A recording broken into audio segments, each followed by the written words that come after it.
हरीश चौधरी के हाथ में हमने आरएलपी का झंडा पकड़वा दिया, देखा आपने? तो हरीश जी, मदन प्रजापति दूसरे धंधों में लगे, तभी तो बाड़मेर बर्बाद हो गया। दूसरे धंधे सर, तो आप जानते हो सारे यार क्या कर रहे हैं, रिफाइनरी और सारे जो हालात बने बाड़मेर के, यहाँ सारे काम ले लेना, कंस्ट्रक्शन पे, रोडों पे वसूली, कब्जे, यही धंधे किए उन लोगों ने यहाँ पे, इसलिए तो तकलीफ पड़ रही है बाड़मेर को।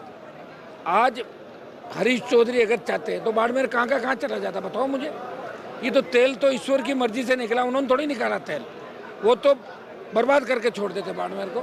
के की लॉटरी खुल गई, दोबारा काम नहीं पड़ेगा उसका। एक बार कोई बन जाता, कई समीकरण बन जाता, इस बार घर बिठा देंगे उसको। लेकिन सोशल मीडिया हमारे पास एक ऐसा हथियार है, दिल्ली में पता लग गया कि भजनलाल फेल है, वो दिल्ली में बुला के जो डांट इसको पड़ी वो तो खुद ही नहीं बताएगा क्या डांटा था दिल्ली के। धनखड़ को संवैधानिक पद से जबरन हटाया तो किसान कौम उनके साथ खड़ी थी इसके अंदर, और वो खुद ही नहीं बोलते और डर गए, तो उन्होंने भी तो मजे लिए सरकार के, गवर्नर से उपराज्य सब कुछ लिया इन्होंने, तो कौन लड़ेगा उनके लिए, बताओ मुझे। समय पे बात बतानी पड़ती है साहब। दुर्भाग्य है कि राजस्थान के सांसद सो जाते हैं जाके, मंत्री मौज करते हैं, पैसे खा के और उन्हें टाइम पास करते हैं। देखिए, लोग 70 साल से परेशान है राजस्थान के अंदर, लोग परेशानी खुद ही मोल ले रहे हैं। जब उनके पास वोट की ताकत है तो उनको नया सिस्टम खड़ा करना चाहिए स्टेट के अंदर। आरएलपी का गठन करके हमने एक संदेश दिया राजस्थान में कि हम यूपी, बिहार, हरियाणा की जो पार्टियों के बैनर लेके आते थे, हम राजस्थान के नौजवानों को हमारा खुद की ताकत देंगे, उनमें से नई लीडरशिप तैयार करेंगे।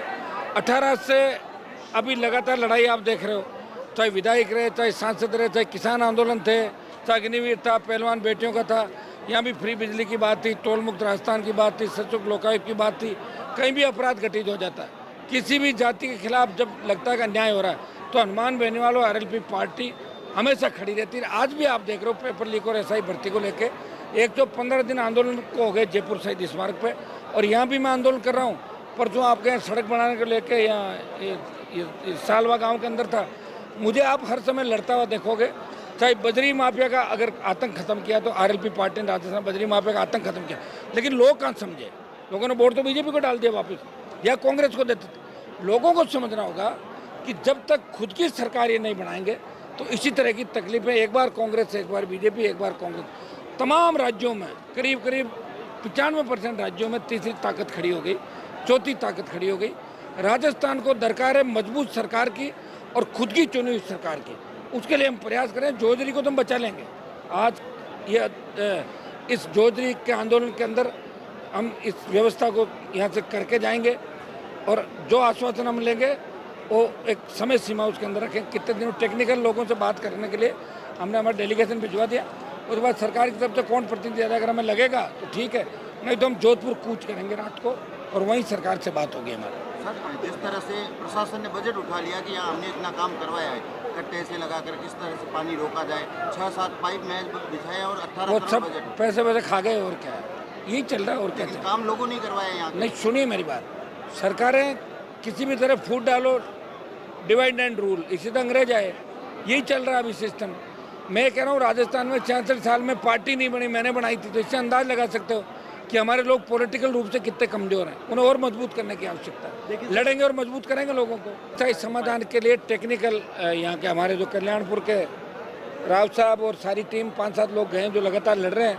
आप बताइए, एनजीटी की ब्रांच ही चली गई यहाँ से, कितना बड़ा दुर्भाग्य राजस्थान में होना चाहिए। सबसे बड़ा राजस्थान संसाधन वाला राज्य है देश के अंदर। प्रमुख 5 राज्यों में सबसे बड़ी खनिज संपदा, अरावली, तेल, गैस, तांबा, टंगस्टन, लिथियम, राजस्थान के अंदर थाक भंडार। फिर भी यहाँ से इतनी सीमेंट कम, फिर भी एनजीटी दिल्ली चली गई। दुर्भाग्य है कि राजस्थान के सांसद सो जाते हैं जाके, मंत्री मौज करते हैं, पैसे खा के और उन्हें टाइम पास करते हैं। हमें नए नेतृत्व की आवश्यकता, नया नेतृत्व तैयार करें। जोजरी को हम बचा लेंगे, पूरे इलाके को बचा लेंगे, पूरे राजस्थान को बचाने के हम निकले पड़े। निश्चित रहें आप, 1 साल बाद आपको इस राजस्थान में लड़ते हुए चारों तरफ आरएलपी के योद्धा नजर आएंगे। कांग्रेस छुप गई बिल के अंदर, डरी हुई कांग्रेस महेश जोशी के जेल जाने के बाद कि हमें पकड़ नहीं ले, इसलिए बिलों में छुप गई। वो वही बयान देती है जो बीजेपी का फायदा करता है। ये कांग्रेस की स्थिति। के जो राज्य मंत्री है के विष्णु, वो कहते हैं कि ये तो भजनलाल जी की मेहरबानी है, वो खाटू श्याम आते जाते रहते हैं। उनकी तो के की बारिश हुई उसी वजह से के की लॉटरी खुल गई, दोबारा काम नहीं पड़ेगा उसका। एक बार कोई बन जाता, कई समीकरण बन जाता, इस बार घर बिठा देंगे उसको। यहाँ के सांसद को न्योता दिया हरीश चौधरी या सांसद यहाँ कौन सांसद है? मैं आ गया ना सांसद, वो उनको न्योता क्या देना? अपना पे आ जाओ, न्योता कौन देता है? कोई शादी थोड़ी मेरे घर पे जो, ये तो जनता वही है जिन्होंने उनको वोट दिया है। उनको खुद को प्रयास करना चाहिए, उनको आंदोलन करना चाहिए खुद को आके। न्योता कौन देगा? न्योता तो जब मेरे घर में कोई प्रोग्राम होगा तब मैं किनको न्योता दूंगा, और वो भी लिस्ट देखूंगा किसको नहीं दूंगा, वो लिस्ट दे के न्योता दिया जाए। ये न्योता तो स्थानीय लोग आंदोलन कर रहे हैं, और मैं मेरी पूरी ताकत लगा के मेरी पार्टी इन लोगों के साथ खड़ी पूरे राजस्थान की। ये आप देख रहे हो नज़ारा सारा निश्चित रूप से ये सर्व समाज का राष्ट्रीय लोकतांत्रिक पार्टी के प्रतिष्ठा का सवाल है। जो नदियों को हम बचाएंगे, लोगों को राहत दिलाएंगे और सरकार को झुकाएंगे, और बार बार झुकाएंगे सरकार को। अभी जगदीप धनखड़ को लेकर आज जोधपुर में बयान दिया है कि उनको हटाया गया, उन्होंने इस्तीफा नहीं दिया है। हाँ, उनको हटाया गया, इस्तीफा, वो तो खुद बोले। मैंने कहा था कि 1 महीने के अंदर अगर वो बोलते हैं तो लोग उनके साथ खड़े होंगे। 1 महीने बाद अगर वो बोलते हैं, अस्पताल में भर्ती हो जाते हैं, तो उसको कौन पूछेगा? फिर बताइए मुझे, आखिर क्यों हटाया या जबरन हटाया, किस तरह उनको डराया? वो बात तो वो खुद ही बताएं, मैं थोड़ी बताऊंगा। मैंने तो पहले दिन कह दिया, अगर धनखड़ को संवैधानिक पद से जबरन हटाया तो किसान कौम उनके साथ खड़ी थी इसके अंदर, और वो खुद ही नहीं बोलते हैं और डर गए।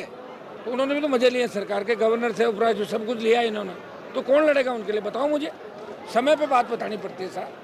स्थानीय विधायक है, चाहे पहले मदन प्रजापति कांग्रेस से रहे हो या फिर अभी अरुण चौधरी है, वो आखिर इस मुद्दे पे क्यों नहीं बोले? क्योंकि 15-15, 20-20 साल से लोग भुगत रहे हैं। मदन प्रजापति तो दूसरे कामों में लगा रहता था, आपको पता है सारा। एक सूत्री कार्यक्रम थे उन लोगों के। ये तो हरीश जी, मदन प्रजापति दूसरे धंधों में लगे, तभी तो बाड़मेर बर्बाद हो गया। दूसरे धंधे सर, तो आप जानते हो सारे यार क्या कर रहे हैं। रिफाइनरी और सारे जो हालात बने बाड़मेर के, यहाँ सारे काम ले लेना, कंस्ट्रक्शन पे, रोडों पे वसूली, कब्जे, यही धंधे किए उन लोगों ने यहाँ पे। इसलिए तो तकलीफ पड़ रही है बाड़मेर को। आज हरीश चौधरी अगर चाहते हैं तो बाड़मेर कहाँ चला जाता, बताओ मुझे। ये तो तेल तो ईश्वर की मर्जी से निकला, उन्होंने थोड़ी निकाला तेल, वो तो बर्बाद करके छोड़ देते बाड़मेर को। लेकिन हरीश चौधरी के हाथ में हमने आरएलपी का झंडा पकड़वा दिया, देखा आपने? भाई कैंडिडेट तो मेरा ही था, कांग्रेस वाले चुरा के ले गए, दूसरी बात थी। तो कांग्रेस तो हथियार डाली थी ना बाड़मेर में। आपके साथी भी यहाँ दिखे नहीं, चाहे वो अब कांग्रेस में है, लेकिन स्थानीय सांसद तो है। वो तो यहाँ के लोगों को पूछो यार, मुझे नहीं पता, वो तो यहाँ के लोग बताएंगे क्या हुआ क्या नहीं होगा। मैंने आपको क्या कहा, कई बार लॉटरियाँ खुल जाती है, कई लोगों की एक बार लॉटरी खुलती है और कईयों की एक बार भी नहीं खुलती। तो ये तो जो काम करेगा, जनता के बीच रहेगा, उसी को जनता पसंद करेगी। जो काम नहीं करेगा उसको घर बिठा देगी। तो 5 साल बाद आते हैं चुनाव सारे। आजकल लोग रील के साथ रील भी चाहते हैं, खाली रील में नहीं, रियल क्या है ये लोग आज धीरे धीरे समझने लगे। जातिवाद, धर्म, ये कुछ समय के लिए चल सकता है, लेकिन जो लड़ेगा वही आगे बढ़ेगा।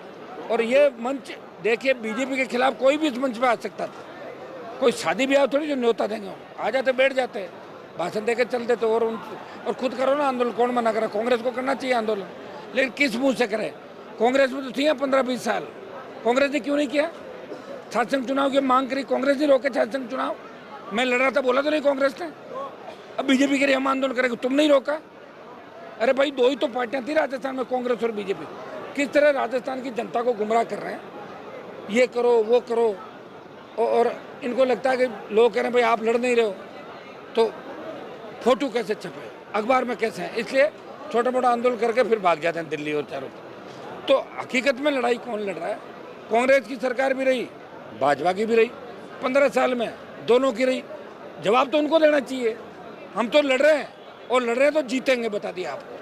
ऐसा ही भर्ती को लेकर आपकी पार्टी करीब 100 दिन से अधिक दिन हो गए। देखिए, हाईकोर्ट के फैसले का इंतजार करें। अगर फैसला पक्ष में आया, रद्द हो गया, तो हमें कुछ नहीं करना, स्वागत कर देंगे।